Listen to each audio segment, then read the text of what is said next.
Good evening, everybody. Thank you for joining us. My name is Chris Callahan, president of University of the Pacific, and I'm here in Anderson Hall on the beautiful campus of University of the Pacific.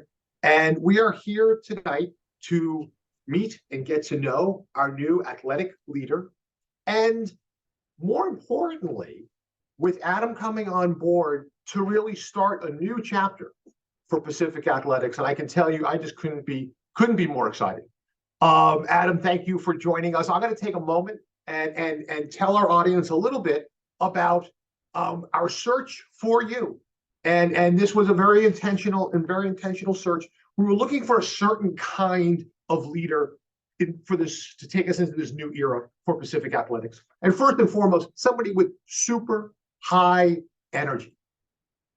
High energy, somebody who was forward-looking and optimistic, somebody who was innovative and entrepreneurial, and a big thinker.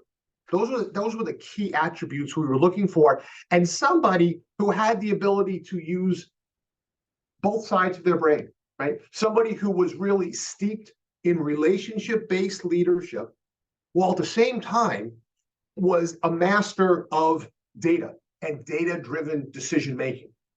And then ideally, on top of all of that, I was hopeful that we would find somebody an up-and-coming number two at a place that we wanted to be like.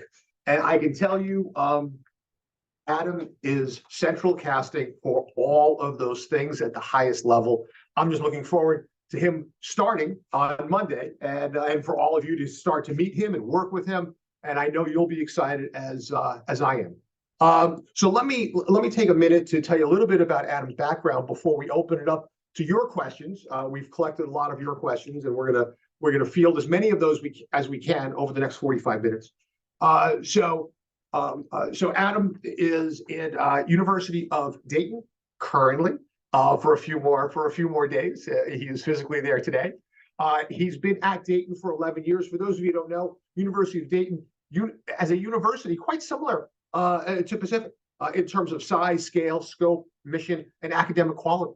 The athletic programs are very similar. Both are in high mid-majors with 17 Division I sports. I will say Dayton has had fantastic success on every dimension in athletics. One of the many reasons why we're so excited to have Adam. So the last 11 years at Dayton, for about half of that time as the senior associate athletic director. Started off in ticket sales and very quickly rose through the ranks. Is a true master of not just ticket sales, but revenue generating partnerships, apparel, contracts, and on the operational side, has been very involved in recruiting and developing head coaches for a series of different sports.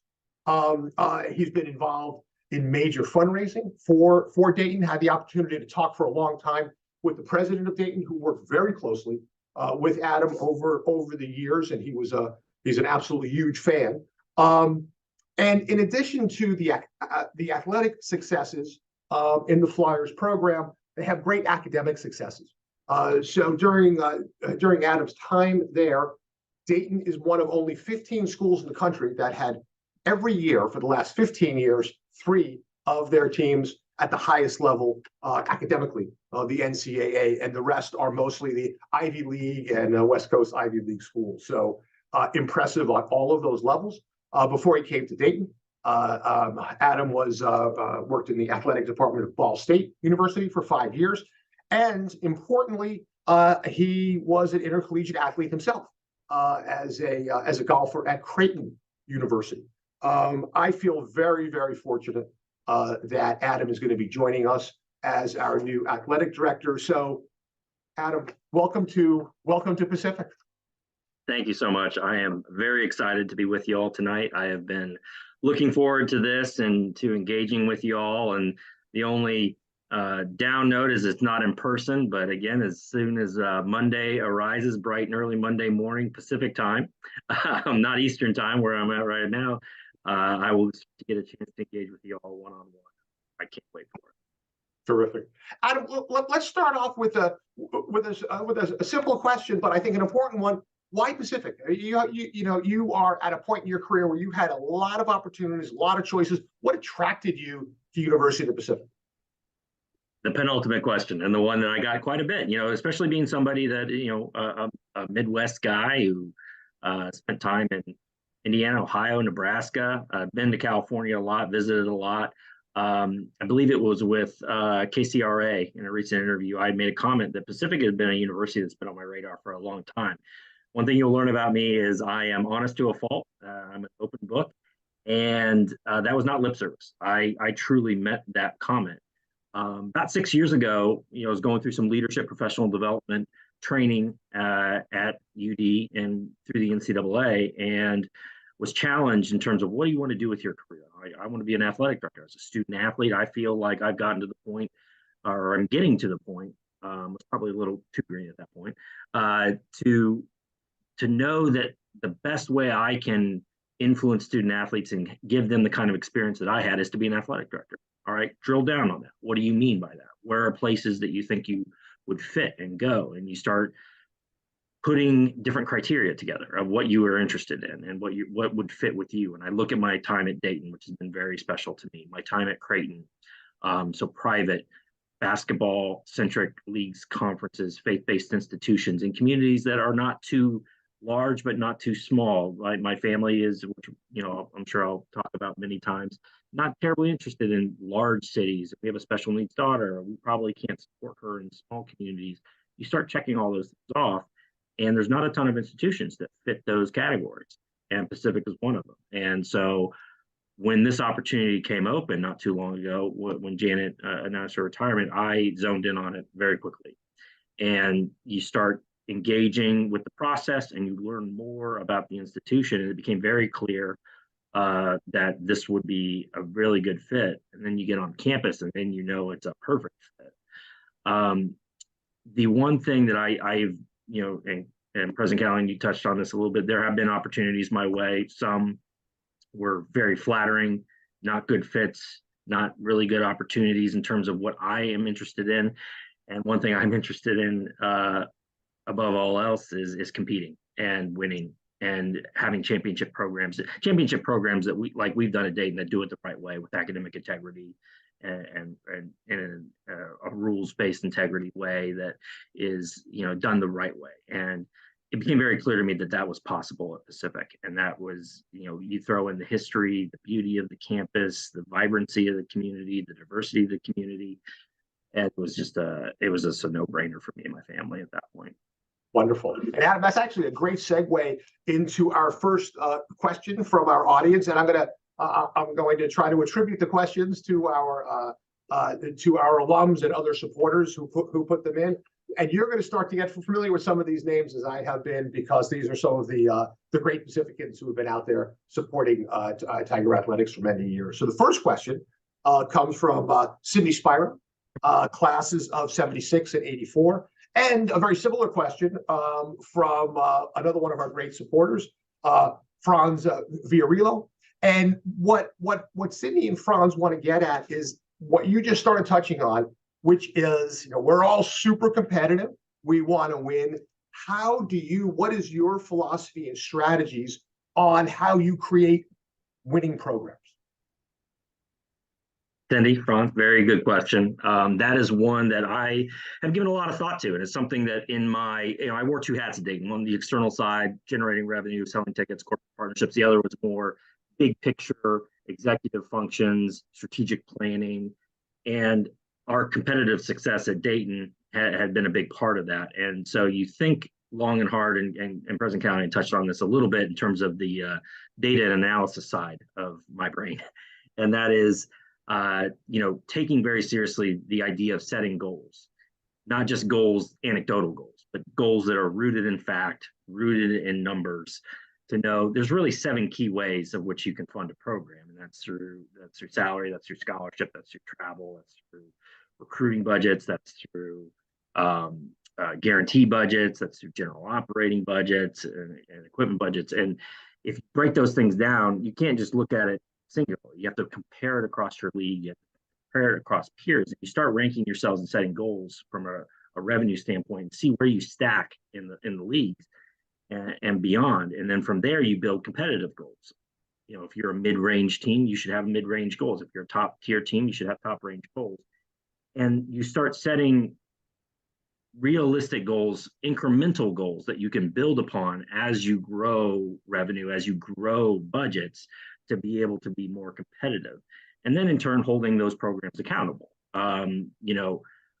It's very clear through the interview process. I'm a big believer in student athlete experience. I do not believe that you can talk about student athlete experience without talking about competitive success. And if anytime I've ever had a difficult conversation with a student athlete in terms of maybe, we go through exit interviews with student athletes and we ask them, hey, did you have a good experience? And they say no. More times than not, it's rooted in the fact that they had a lack of competitive success. It's tough to lose. It's tough on me. It's tough on our fans. It's tough on adults. It's especially tough on young men and women in that 18 to 22-year-old range. It causes stress, anxiety, depression. And so we as administrators need to do our job to go out and raise the kind of funds to be able to support those programs. And then hold our staffs accountable to competing at the level with which we support them at, and to compete for championships and to compete in our leagues. You can't talk about that with funding. And I do think, and this is really important. I think I really want to key on this. If I leave you with anything, this is really what I want to leave you with. As I was doing my diligence on this project, whether this opportunity, whether this was something that me and my family would pursue, you get a lot of data and you start going through and you start analyzing the institution, the support for athletics, the support not just from the university, but from the community. And, are the goals that I would have personally in terms of, basketball is playing in March and water polo is contending for national titles and having multiple top 25 teams across different sports, core sports in a year. Is that possible? Pacific? From an institutional support standpoint, we are very much at the median of our league. And that is important to note in terms of that's a really good sweet spot to be in terms of not too reliant on institutional dollars, but also the institution has a good solid stake of support in the programs. Since you hear sometimes, oh, we're 100% self-sufficient. Institutions should be a stakeholder in their athletic programs. They should have a vested financial interest, and our university does. Where we have lacked, especially since our return to the West Coast Conference in 2015, because we were a bit more on par in the Big West, we've fallen short of that in the West Coast Conference, is our external funding. We are very pronounced in terms of our last place standing in external funding, ticket sales, corporate partnerships, fundraising, ancillary dollars, NCAA units, apparel contracts, licensing, things like that. And, not to be braggadocious about myself, but that is a large part of my background. And that is a big focus on the first 100 days, the first year, the first 5 years of my tenure is going to be getting out there and meeting people and making asks of them that our student athletes are worth it, that they are worth your support and your your dollars in terms of producing championship programs. And also at the same time, I'm open to people giving me plenty of ideas. I've been really pleased with the number of big time ideas, new ideas, do different. That's a thing I say often, is do different. We have to think of ways to do things differently, whether it's our Summer High School Institute, our new pickleball and padel facility, which broke ground not too long ago, a few days ago, which will be a great asset for our campus and the community. I hope you all get to partake and enjoy in. Those are the kind of things that are going to differentiate us and set us apart moving forward and make more competitive programs. Great. Thank you, Adam. The next question, and I will say this is the topic that came up most in our requests for questions, and that was about student attendance. And we heard this from Alan Hardcastle, a double Tiger, classes of 77 and 79, who is currently the president of the Pacific Alumni Association, from Carrie Fox, class of 2000, from Carol Hirota, classes of 77 and 79, all great supporters of Pacific athletics. And Carol, when you meet her, and I look forward to that, she'll tell you about the Orange Army that we used to have, and the great student support that we don't have today, right? I mean, and this is it's a struggle at a lot of different universities. But Adam, we'd love to hear your early thoughts about how we get our great students into Spanos, into the other venues to get them excited about supporting their student athlete colleagues. Yeah, fantastic question. And it's one that's been, close to my heart as being an external person. And as someone who has a student athlete at Creighton, and I had a very, I rarely missed a men's basketball game, a men's soccer game, a women's soccer game when I was a Blue Jay. And I know the value that a vibrant student crowd can have for the competitive success of a program, for the growth of a fan base, for the brand of the university, how it looks on TV. And so, Alan, Carol, I really appreciate that question. The one thing I will say is I'm very well traveled in our business. There's not too many athletic venues I haven't been in, especially in the basketball and football front. And I can say that I have been, and at Dayton, I've been privileged to be a part of. We're at 66, I think, men's basketball spots at Dayton, which even though we've only been in, it's been kind of underperforming for us in men's basketball the last 6 years. I think 4 NITs and an NCAA appearance, but we were the second-ranked team in the country that happened that year. But underperforming, and we've been in top 35 in national attendance since 1969. So everybody's like, "Oh, Dayton's up." Well, we've done something despite a relative lack of, deep NCAA runs. We've done something at Dayton that hasn't happened in our history, and we've done it off of, and a big part of it is Orange Army referenced Red Scare is what our student group is called at Dayton. The Red Scare. I've been in a lot of venues at West Virginia, at Texas Tech, at a women's basketball game at Portland time. Portland, really good women's basketball program. Even really good regular paid attendance fans, stale environment if the student attendance isn't thriving at the same time. It's very, as far as I'm concerned, as a ticket sales guy, it's easy for me to sell a venue. But if I'm lacking that student energy, good luck getting those people to return purchase. So it is an absolutely integral component of getting those people, not just to get them in the door, but to keep them coming back. I was very privileged in my interview process to interact singularly with Maria Blandisi, our VP for Student Life, and this is kind of just a shared brain moment that we had, where there are examples of schools that are being a little bit more new age and not so siloed in the way that they view student attendance at athletic events, whereas athletics kind of hoard, like, no, this is ours. If we were going to, no, we're collaborative with student life. They engage with students across all manner of different events and happenings on campus around the arts, around Greek life, around community service. They are experts in engaging with students. Let's partner with them. And so we actually referenced in conversation the same ACC school that we both were familiar with that had this kind of shared relationship. And we're like, oh, we're speaking the same language here. Like we know exactly what we're talking about. So we've already kind of set a unofficial path, so to speak, of trying to figure out ways to partner with campus and you see it a lot on campuses that are really siloed with their athletics. They will try to shoehorn their schedules and their events across very crowded academic and very crowded student life calendar. And that needs to be done in cohesion, that needs to be done together to really make, because it's tough sometimes, student life, not just a student athlete, your average student life is very full. And they have to pick and choose of like, am I going to this concert? Because maybe it's not even a concert they would rather go to the concert. But what if they're in a class that's giving extra credit for attending that arts event? Or maybe they're in a sorority or a fraternity, which is a growing aspect of our campus.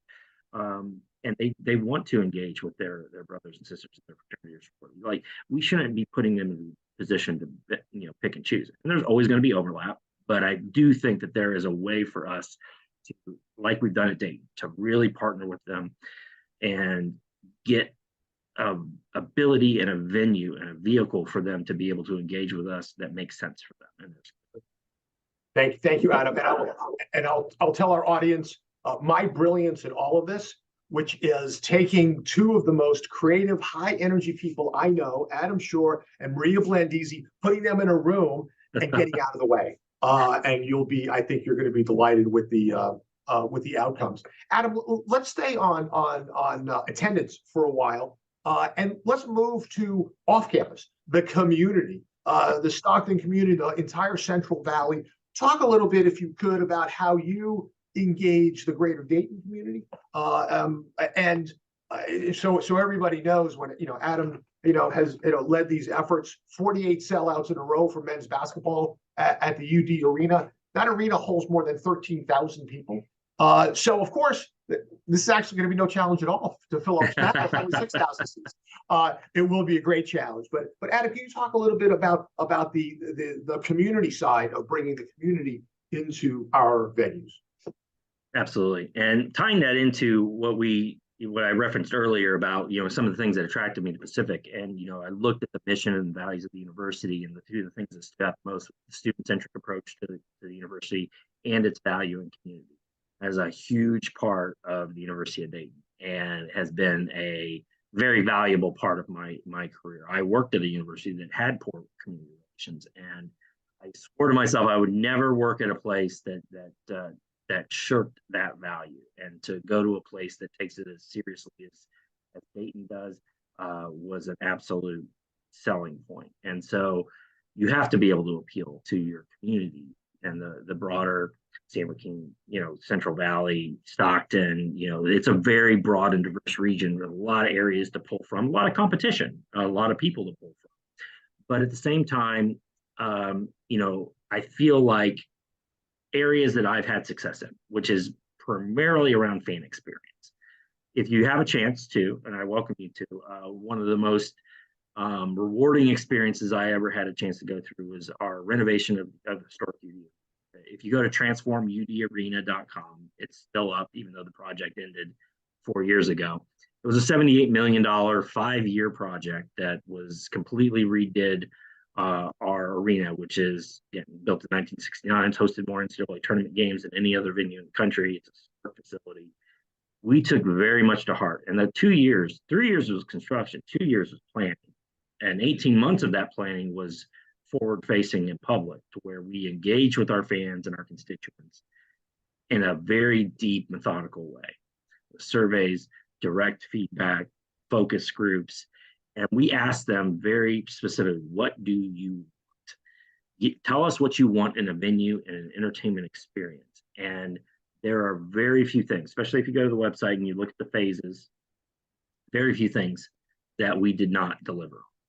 People wanted more wine, beer, liquor selections. We provided them 37 different beers on tap. We had 2 premium spaces that catered to a private and more of a public space.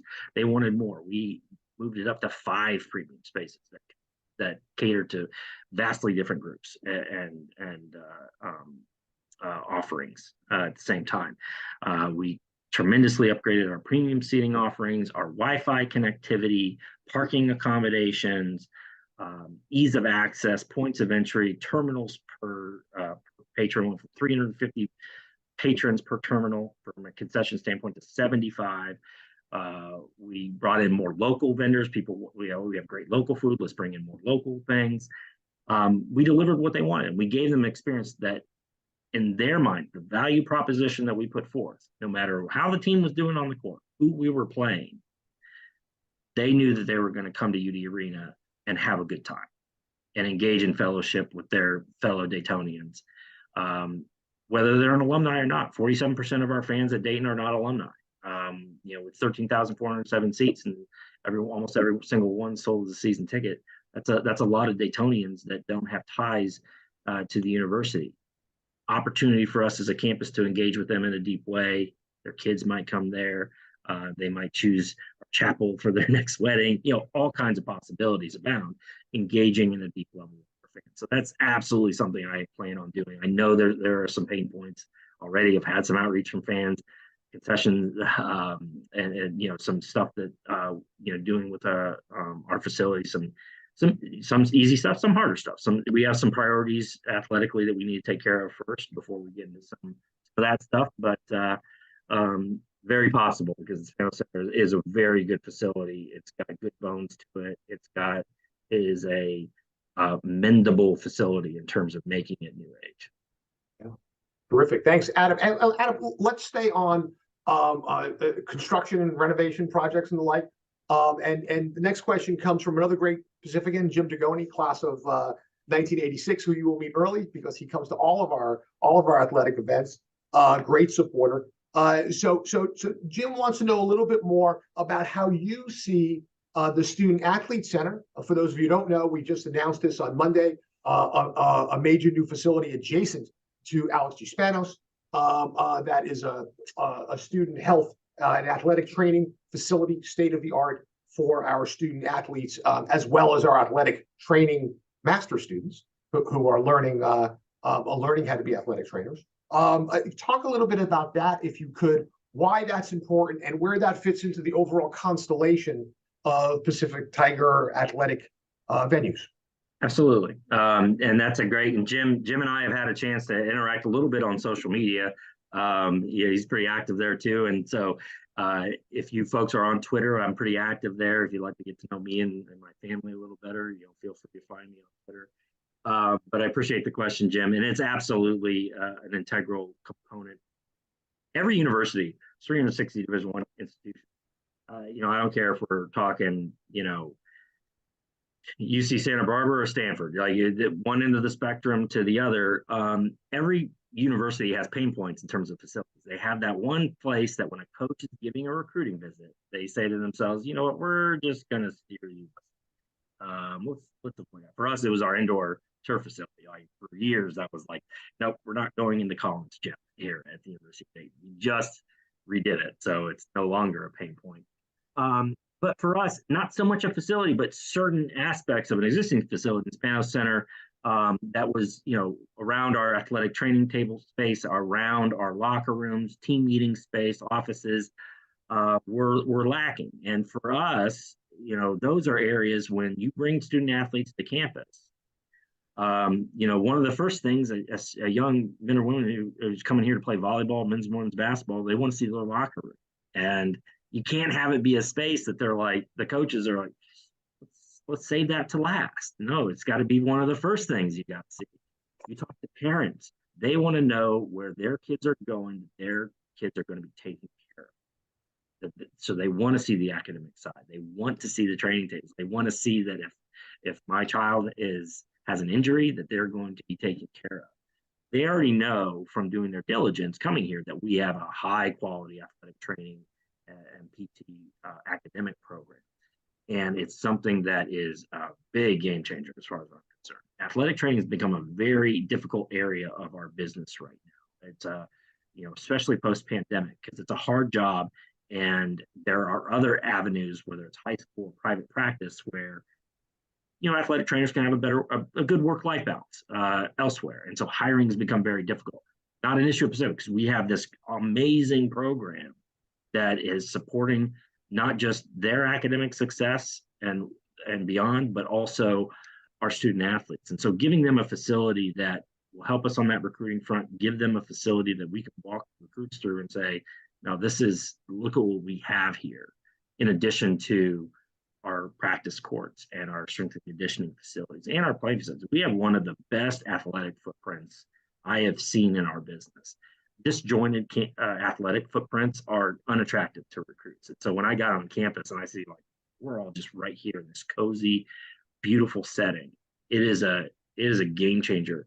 Hard part for coaches is getting recruits to come to campus. That's the hard part. And when you get them to campus, that's where we'll win. And this piece is an absolutely integral part. We got to get that done soon. Thank you, Adam.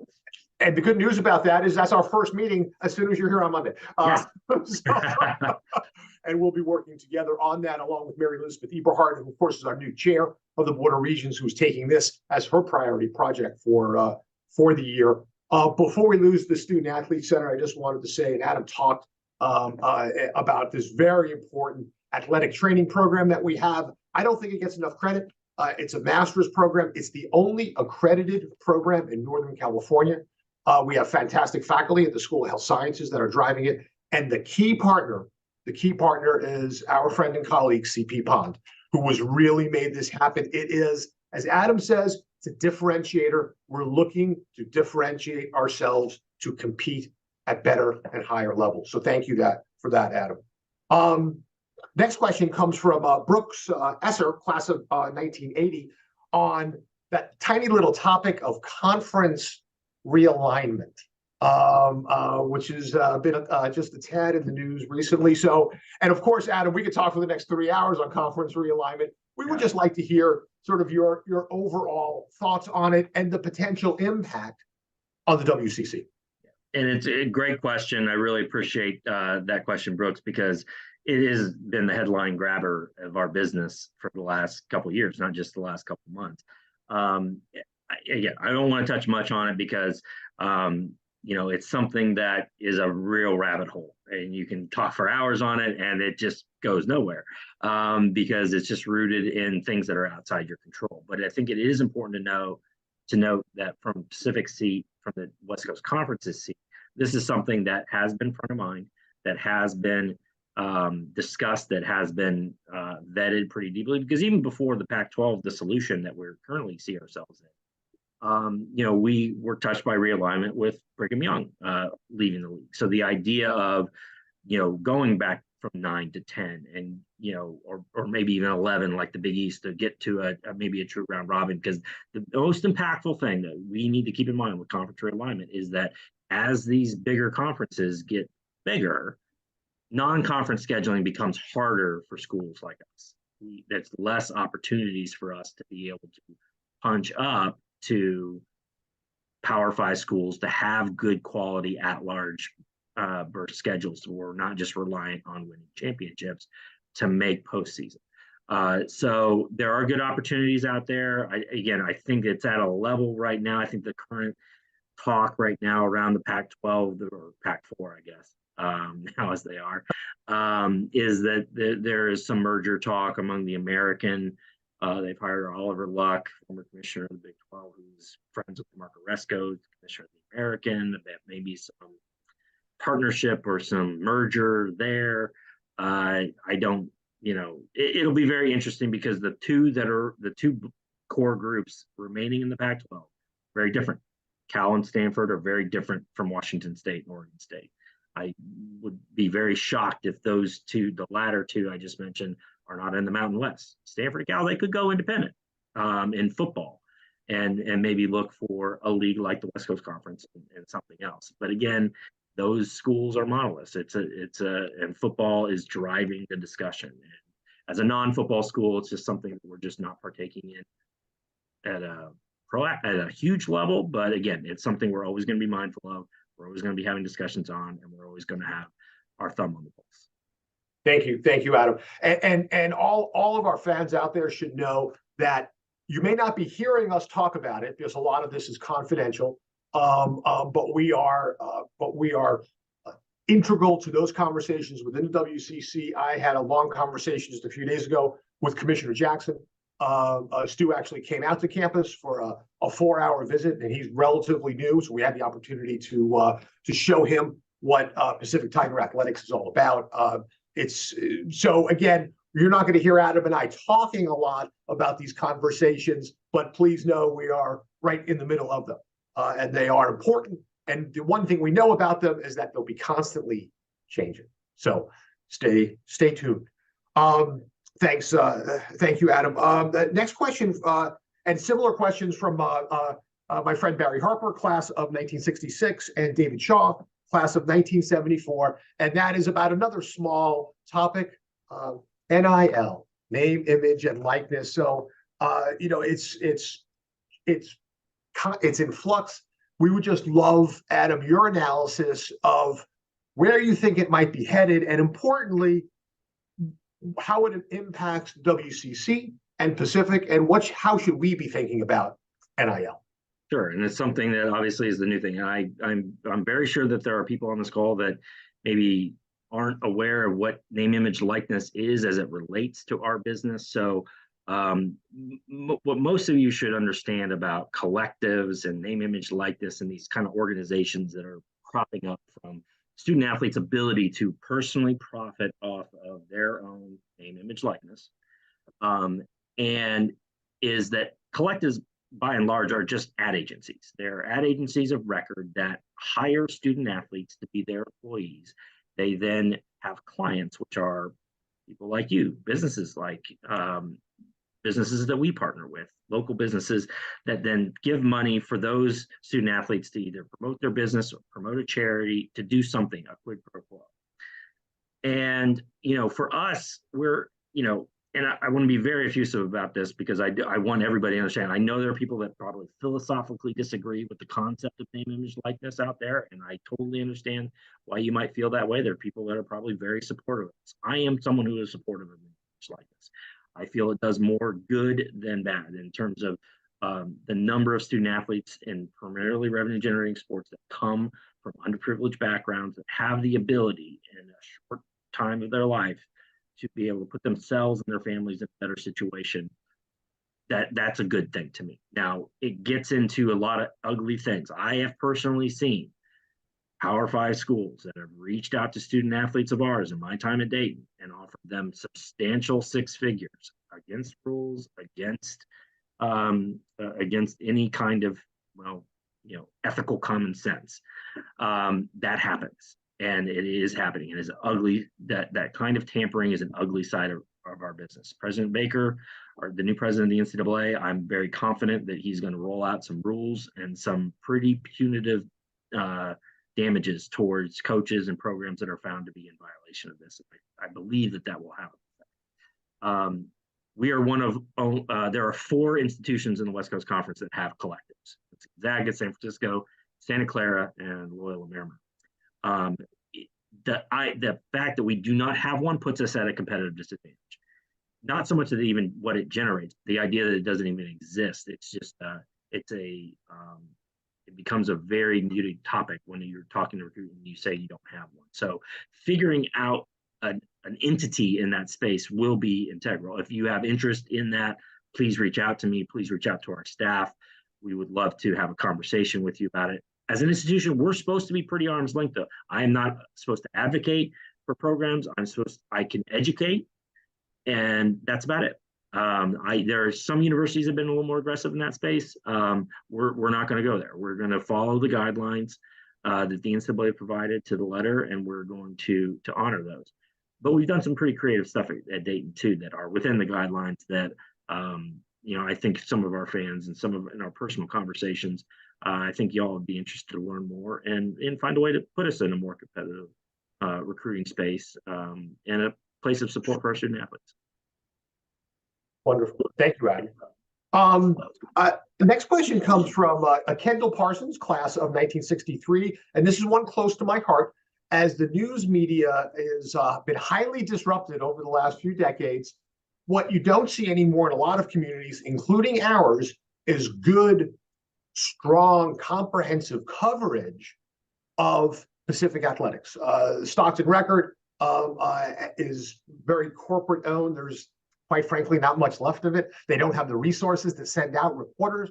So how do you tell our story without those traditional outlets, the news outlets that you can partner with? Yeah, and that's one. Yeah, and then that's one thing that's you hit the nail on the head there.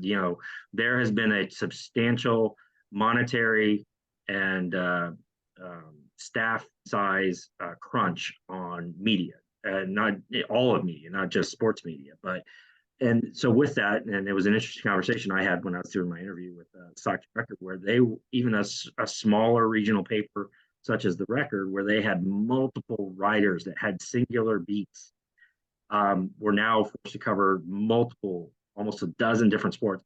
At the same time, not having an editor anymore. They were a sports department of one, and that becomes very difficult. When I started at Dayton, we had a singular Dayton beat writer.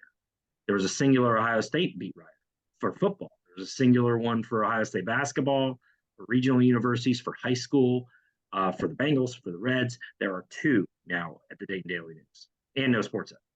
So the ability for these traditional networks to cover sports globally has become very difficult. And it's forced athletic departments to think differently about how they promote themselves and to take ownership of their own storytelling. So one of the first things I did, again, my first day is not till Monday, our Associate for Strategic Communication position, or has been. And so that process was going on. It actually had moved ahead of me a little bit, and it gotten apart from some good candidates. A little differentiation between, what I would envision with how this department should run. And, being a bit of a change agent, which I believe President Callahan is looking for in me, said, hey, let's stop, let's pause. I know August is fast upon us, but let's rethink how we're looking at this. We need storytellers. We need people that are well-versed in digital media and in video, in social media, in long-form human interest story writing, that have bona fides and accolades to them, and have Andy Katz and Jeff Goodman and John Rothstein on their speed dial, and have connections and clout, especially in the basketball. You're going to hear me talk about basketball, and that is by design. I'm going to read you something real quick, and I know we're running short on time, but I think this is important, because some people have said, like, hey, do you care? I care about all of our sports. I want all of our sports to win championships. I was a non-revenue student athlete myself. I know the value of winning championships. But in the West Coast Conference, this is from the vision statement from the West Coast Conference strategic plan. West Coast Conference competes for national titles across sports, strengthens all sports through success in men's basketball, and is nationally recognized for holistically developing student athletes. It is by design that we will focus on basketball, because playing in March is one of the best things that we can do for this institution and all of our athletic programs. And by putting compelling stories together, like our programs playing in March and playing and advancing and winning championships, and also telling you about who our coaches are, who our student athletes are, what matters to them and their families, and what their stories are, that will continue to draw people in as much, maybe even more, than winning those championships. And so that's what we're going to do here. We're going to have a very aggressive, very eye-catching approach to telling our story, and not rely on others to tell it for us. Well said. Well said. Thank you. We're getting tight on time, but I'm going to try to squeeze in a few more short questions. And most importantly, the Tschuor clan works and plays together.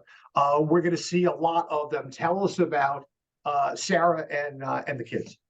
Yeah, so I'm really excited. So I will be there on Monday. My family will not be with me, which is, as we've approached that, I'm as excited as I am of the new little set, because I'll be parting with them for a few months. But they will be wrapping some stuff up here. We're being pretty hyper focused on the right part of the community for our children. So Sarah, my wife of 11 years, she's a true gem. You'll really enjoy getting to know her. She's a golf merchandiser by trade. She keeps me well dressed, and our kids as well. Our children, though, are the light of our lives. We have 4 beautiful children. They're ages 8, 6, 5, and 1. Grayson, he's our oldest, the 8-year-old. He's the precocious one. He loves to draw, and he loves golf, which speaks to my heart. So, we'll look to continue his junior golf lessons with him in California, and get some year-round play. Our Hadley, I mentioned her earlier. Hadley is really the true light of our life. She is 6 years old. Hadley has Down syndrome, but she is doing great. She's very healthy. She's doing really well with her education and progression with some of her special needs. And we're very lucky to be moving to a community that has wonderful support in those areas. Harper, our 5-year-old, she's our firecracker. She'll tell you exactly what she's thinking until she meets someone new. Then she clams up and is the most nervous, shy person. She loves to dance. She loves to bling. And then our little one, Caden, who will be 1 here in 15 days. He always has a smile on his face, and will be decked out in orange very often. It is a weird thing. He happens to just have a lot of orange in his wardrobe right now, so he will fit right in at the center. Wonderful, Adam. We can't wait to welcome the entire family here, which will hopefully be in a couple of months as Sarah does all the work to get everybody out here. In the meantime, Adam's going to be living really far away, so he's going to have a tough commute. Adam, where are you going to be living for the next few months? I'm going to be living in the Chan Family Housing Complex over by the pharmacy school, which I'm, I use this phrase a lot, being a known commodity on campus. I will be a known commodity. You'll see me around a lot. A brave man living in the student apartments. It'll be great, and it'll be a great experience for our students as well as you, I hope. Two one-sentence answers to the following questions, and this one comes from one of our great student athletes, Rosie Schweitzer, who's a power forward and center on our great women's basketball team, fantastic student. And Rosie asks simply, what are you most looking forward to as you take up this new post? What is the single thing? Homecoming. Homecoming. Excellent. I've heard such amazing things about homecoming. I'm just like, I have it circled on my calendar, and I'm just like, okay, I'm going to see what this homecoming's about. It is spectacular. And in conclusion, what would you say to the Pacific Tiger family who joined us this evening? What is your one request or your one words of wisdom? I challenged our staff with this, and I would challenge you guys too. It's a word I don't use often, but I think it's a great word. Ruminate. I really want to challenge our fans and our supporters to come at me with big ideas and to let me know what it is that you guys are wanting to see.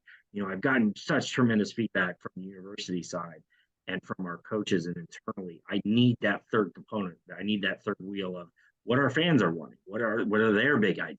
What are their wants and needs? Give me that, and let's make it happen. Wonderful. A couple of reminders for everybody before we sign off. Thursday is our home opener for all of Pacific Athletics. Our exciting women's soccer team on Knowles Field playing UC San Diego. Importantly, just this morning, the WCC Commissioner Jackson announced a new deal with ESPN that well, I'll just say it, that awful WCC network that you had to have that huge URL and try to dial into, that is a thing of the past. All of our games now will be on ESPN Plus, which is, many of you have that already. I think it's about $9 a month. It's going to be a huge upgrade, get a lot more eyeballs on our Tigers when they're on the road. I will remind everybody, and I hope everybody will come out for our games when we're home. When we're on the road, all of the games will be shown in the Lair on new TV screens. The Lair is our pub on the second floor of the Don and Karen DeRosa University Center, right here on campus. Everybody is invited. And then just as a reminder, home opener for volleyball is against UC Davis is the 29th. Home opener for men's soccer versus UC Riverside on the 31st. And Adam mentioned homecoming. We have 5 games for homecoming plus the big event. So homecoming, October 13th to 15th. Friday night is the keynote of everything, which is the orange and black ball. We hope to see you all there. And then Saturday, we have volleyball versus Gonzaga, women's soccer versus Santa Clara, our Final Four men's water polo team versus Cal Baptist, and men's soccer versus Cal, all Saturday. And you'll be able to watch actually all those games during the day because they're nicely spread out. And then Sunday at noon, water polo versus UC Santa Barbara. So to Adam's point, homecoming is going to be spectacular this year. We look forward to seeing everybody. We're so thrilled that you were able to join us tonight. And let me just say how excited I am for the future of Pacific Athletics with Adam Tschuor at the helm. So Adam, thank you so much for joining us. We will see you in a few short days. Travel safely. Yeah, thank you. It'll be a big drive. I'm excited to see a lot of the country, and I will be there ready to go Monday morning. Wonderful. Thank you all for joining us. Be well, everybody.